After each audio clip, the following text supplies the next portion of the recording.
A new national tourism development policy for Solomon Islands is currently being developed following a consultation workshop held recently by the Ministry of Culture and Tourism, MCT, in Honiara. The workshop brought together key tourism stakeholders from shared ideas and insights on shaping the future of tourism in the country. In an interview with SIBC TV, MCT Deputy Secretary Philip Sukibuka said the new policy comprises 6 key pillars aimed at safeguarding and promoting sustainable tourism growth in the Solomon Islands.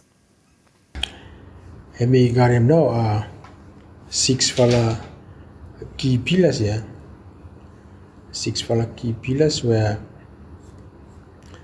the first one now and focus more on environmental sustainability and sector empowerment.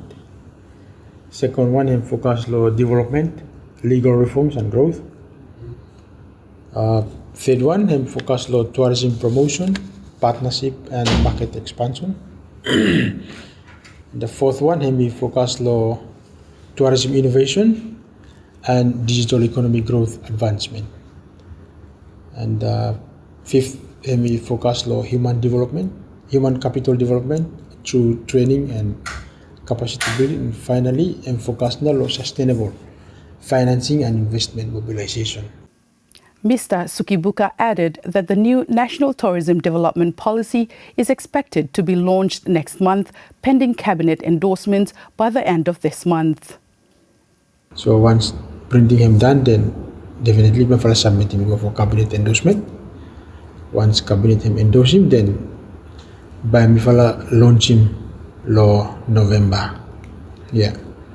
So once after me will launch him lo November, that endorsed policy by published lo website lo SIG and other relevant websites. And after that file launching, me file by also work to lo action plan.